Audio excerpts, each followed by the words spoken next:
ಕಲಿಸಿಕೊಡೋರ ಆಸಕ್ತಿಗಿಂತ ಕಲಿಯೋರ ಆಸಕ್ತಿನೇ ತುಂಬ ಮುಖ್ಯ. ನಾವು ಆಗಾಗ ಒಂದು ಡೈಲಾಗ್ ಹೊಡೆದಿರ್ತೀವಿ, ಜ್ಞಾಪಕ ಇದೆಯಾ? ನಾನು ತುಂಬ ಜನಕ್ಕೆ ಕೇಳ್ತಿರ್ತೀನಿ, ನಾವೆಲ್ಲ ಕಲಿತು ಬಿಟ್ಟಿದ್ದೀವಿ. ಕೇಳಿದ್ದೀರಾ ಆ ಥರ ಮಾತುಗಳು? ಹೇಳೋದಾರ ಹೇಳಿದ್ದೀರಾ? ನಾನು ಹೇಳಿದ್ದೀನಿ, ನಾನು ಆರಂಭ ದಿನಗಳಲ್ಲಿ ಹೇಳಿದ್ದೀನಿ, ನಾವೆಲ್ಲ ಇದೆಲ್ಲ ಕಲಿತು ಒಂದಿನ ದೇವರು ಹೇಳಿದ್ರು ನನಗೆ, ಏನಂತ ಹೇಳಿದ್ರು ಗೊತ್ತಾ? ನೀನು ಕಲ್ತು ಬಿಟ್ಬಿಟ್ಟಿರೋದಕ್ಕೆ ಅದಕ್ಕೆ ಹೆಂಗೆ ಮಾಡ್ತಿದ್ಯಾ ನೀನು ಅಂತ. ಕಲ್ತಿರೋದನ್ನ ಹಿಡ್ಕೊಂಡಿದ್ದಿದ್ರೆ ಹಿಂಗೆಲ್ಲ ಆಡ್ತಿರ್ಲಿಲ್ಲ ನೀನು ಅಂತ. ನಾವು ಕಲ್ತು ಬಿಟ್ಬಿಟ್ಟಿದ್ದಕ್ಕೇನೆ ಇವತ್ತು ನಮಗೆ ಕೊಂಬು,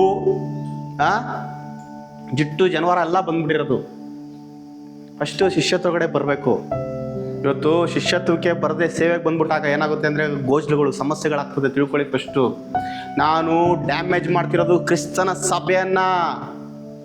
ಸಭೆ ಅಂದ ತಕ್ಷಣ ಭಾನುವಾರ ಮಾಡ್ತೀವಲ್ಲ, ಅದಲ್ಲ, ಅದು ಮಾತ್ರ ಸಭೆ ಅಲ್ಲ.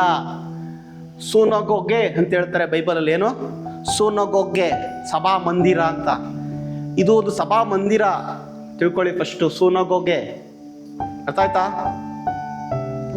ಸೇರಿ ಬರುವಂಥದ್ದೆಲ್ಲ ಯೇಸು ಸ್ವಾಮಿ ಇರುವಂಥ ಜಾಗ, ಅದು ಸೂನಗೋಗೆ. ಅದು ಅವಾಗ ಏನಾಗುತ್ತೆ, ಅದನ್ನ ಹೊಡಿಯಕ್ಕೆ ಹೋದಾಗ ಏನಾಗುತ್ತೆ,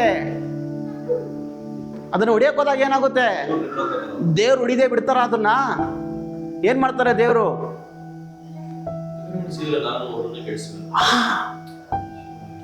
ವಾಕ್ಯ ಸರಿಯಾಗಿ ಗೊತ್ತಿಲ್ಲ, ಹುಲಿ ಬಾಲ ಹಿಡ್ಕೊಬಿಡೋದು ಹೋಗ್ಬಿಟ್ಟು. ಹುಲಿ ಬಾಲ ಅಂತ ಗೊತ್ತಿಲ್ಲ, ಹುಲಿ ಬಾಲನ ಹಿಡ್ಕೊಬಿಡೋದು, ಆಮೇಲೆ ಒದ್ದಾಡೋದು. ಒಂದು ತಿಳ್ಕೊಳ್ಳಿ, ಎಲ್ಲದಕ್ಕೂ ಒಂದು ಸಮಯ ಇದೆ. ಆ ಸಮಯದಲ್ಲೇ ದೇವರು ಎಲ್ಲವನ್ನ ಮಾಡುವಂಥದ್ದು. ನನ್ನ ಅರ್ಜೆಂಟಿಗೆ ದೇವರು ಯಾವುದೂ ಮಾಡಲ್ಲ, ತಿಳ್ಕೊಳ್ಳಿ ಫಸ್ಟು. ನನ್ನ ಅರ್ಜೆಂಟಿಗೆ ದೇವರು ಯಾವುದನ್ನು ಮಾಡಲ್ಲ. ನಮಗೆ ರಾತ್ರಿ ಶೈನ್ ಆಗ್ಬಿಡ್ಬೇಕು. ನಾನು ಆಗಾಗ ಹೇಳ್ತಿರ್ತೀನಿ, ನಮ್ಮನ್ನ ನೋಡಿ ಸೇವೆಗೆ ಬಂದಿರೋರಲ್ಲ ಇವತ್ತು ಸೂಪರಾಗಿ ಯೂಸ್ ಆಗ್ತಾವ್ರೆ ದೇವರಿಂದ. ಸ್ತೋತ್ರ, ಸಂತೋಷ, ಒಡ್ಲಿ, ಅದು ಮಾಡಬೇಕು.